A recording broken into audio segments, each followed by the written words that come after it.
Bank BTN. Ya, gimana Bang langkah-langkahnya biar saya aman? Nah, itu teman-teman hati-hati ya. Nah, ini saya jelaskan buat teman-teman cesor ya. Yang pertama ya, buat teman-teman pembeli piutang, yang paling penting adalah jangan beli sebelum due diligence. Ya, ingat jangan beli buat teman-teman cesor sebelum due diligence. Apa itu due diligence? Due diligence adalah proses pemeriksaan menyeluruh untuk memastikan fakta, resiko, dan legalitas suatu objek sebelum dilakukan transaksi atau sebelum teman-teman transfer. Singkatnya begini teman-teman, kalau mau beli piutang tanpa cek dokumen itu bukan investor, itu nekat, uang teman-teman habis. Ya, sekali lagi, kalau mau beli piutang tanpa cek dokumen itu bukan investor, tapi itu nekat. Ya, apa sih yang perlu dilihat kalau kita mau beli piutang dari bank? Jawabannya sederhana, teman-teman. Yang pertama, teman-teman cek perjanjian kredit. Ya, teman-teman cek jaminannya seperti apa. Ya, cek sertifikatnya kayak bagaimana, comply nggak antara KTP, perjanjian kredit, akta pemberian hak tanggungan, dan lain sebagainya. Itu dari hulu sampai hilir mesti sama, teman-teman. Ya, beli CESI itu, beli piutang itu kondisi as is, teman-teman, apa adanya.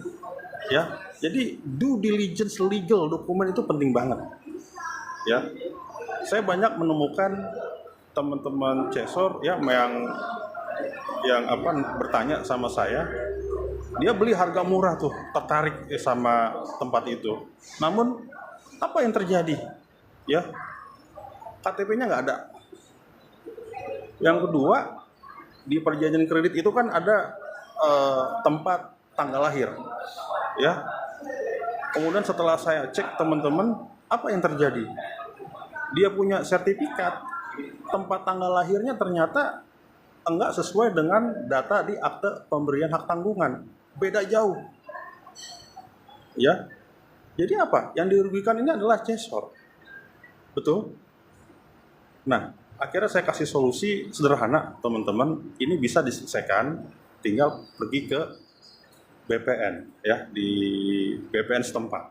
Ya, jadi betul-betul menginvestigasi bagaimana. Yang pertama adalah cara rubah sertifikat itu, ya, tempat tanggal lahir diubah sesuai dengan akta pemberian hak tanggungan atau di perjanjian kredit, walaupun KTP-nya nggak ada, teman-teman. Ya, terus cek lagi nih buat teman-teman cesor ya, pembeli piutang, cek ada nggak status sengketa. Ya, pemain CESI itu harus pintar, teman-teman. Ya, harus cek di surat keterangan SKPT. Ya, di SKPT ada nggak di situ? Yang pertama ada gugatan kah? Ada sengketa kah? Ada blokiran kah? Ya, di situ teman-teman harus betul-betul cek. Kan teman-teman mau jadi investor, ya, jadi cesor. Ya, ini saya ngomongin investor ya, bukan bank atau debitur. Nanti debitur saya akan kasih tahu terakhir. Ya, saya akan kupas tuntas, teman-teman. Ya, cek ada nggak riwayat gugatan. Ya, kalau teman-teman beli CESI dari bank, tiba-tiba ada gugatan, teman-teman nggak tahu, ya, terkadang banknya juga gimana Pak, ini dokumen aman gitu lah kan, teman-teman nggak cek sampai dari hulu sampai hilirnya, tiba-tiba beli, ya kan, gugatan masuk. Yang seharusnya teman-teman target selesai 6 bulan atau 1 tahun, barangkali kan ada gugatan, ya, dari pengadilan negeri ke pengadilan tinggi, dari pengadilan tinggi ke Mahkamah Agung, bisa 3 tahun teman-teman, bertahun-tahun, jadi lama, ya, uang teman-teman mangkrak, ya. Jadi teman-teman mesti hati-hati di situ. Ya, buat teman-teman yang posisi sebagai cesor atau pembeli piutang. Yang ketiga apa nih? Ya, dengerin buat teman-teman yang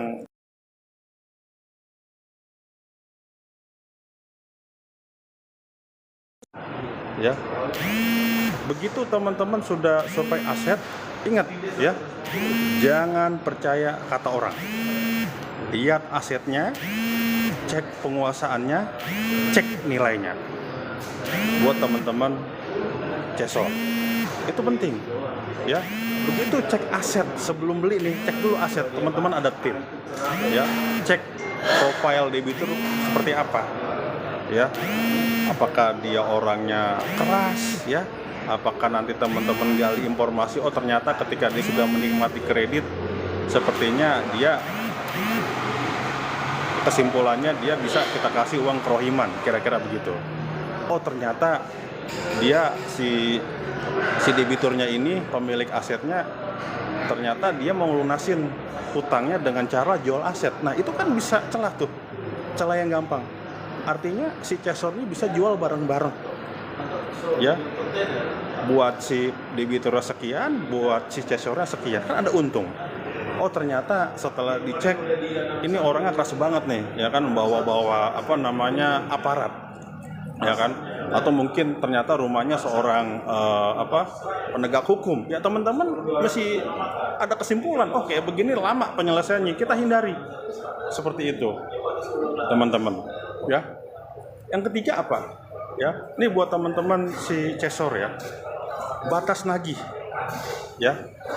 Beli piutang, teman-teman, tidak otomatis boleh neror.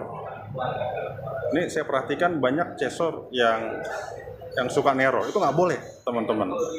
Apalagi kalau nagih pakai ancaman, itu nggak boleh, teman-teman. Teman-teman bisa kena pidana di situ ya, di pidana baru di pasal 273 KUHP baru ya. Ya, jadi intinya teman-teman, buat Cesor, untung besar boleh, tapi kalau hukum dilanggar, ruginya apa? Bisa dipenjara atau dipidana, teman-teman. Harus hati-hati ya buat teman-teman Cesor di situ. Nah, sekarang saya akan masuk buat teman-teman posisi debitur. Ya, debitur sering dianggap salah, padahal tidak selalu. Kenapa, teman-teman? Debitur berhak tahu siapa krediturnya.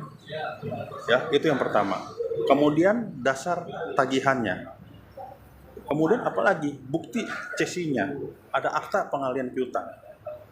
Sepanjang si debitur tidak ada surat pemberitahuan pengalian piutang, ya, tidak ada bukti cesinya, maka ketika debitur itu didatangkan atau ditagih sama si Cesor atau pihak ketiga, secara hukum itu tidak sah, teman-teman. Ya, ini penting buat debitur. Ya. Yang kedua adalah, saya ingatkan buat teman-teman debitur ya, bahwasanya debitur itu tidak boleh ngemplang. Harus ada win-win solution. Ya, begitu si Cesor mau menawarkan itikat baik yang sama win-win solution, debitur juga harus terima. Gitu. Ya, kenapa debitur tidak boleh ngemplang? Ingat, ini dengar baik-baik buat debitur, bahwa utang tetap utang, tetapi hukum melarang kriminalisasi utang. Ini penting. Nah, ada celah buat debitur ketika pembeli piutang itu melanggar undang-undang, teman-teman, di pasal 613 KUH Perdata. Apa yang bisa debitur lakukan atau apa yang bisa debitur bisa gugat? Jawabannya sederhana, teman-teman. Debitur bisa gugat kalau 1, tidak diberitahu. 2, prosedur bank dilanggar. 3, ada intimidasi, teman-teman. Ya. Debitur yang cerdas bukan yang lari, tapi yang paham hak dan kewajiban, teman-teman. Ya. Intinya begini, teman-teman, ya. Buat para banker ya, buat para cesor ya, atau pembeli piutang atau pihak ketiga, dan buat para debitur ya, bahwasanya CSI itu bukan penipuan, tapi sering dipakai dengan cara menipu. Bank harus hati-hati, pembeli harus cerdas, dan debitur harus melek hukum. Pernah ditagih pihak ketiga, bingung soal CSI atau mau beli piutang, video ini wajib teman-teman simpan ya, like, share, and follow, karena edukasi hukum ini lebih penting dari viral sesaat. Demikian dari saya, salam cerdas hukum.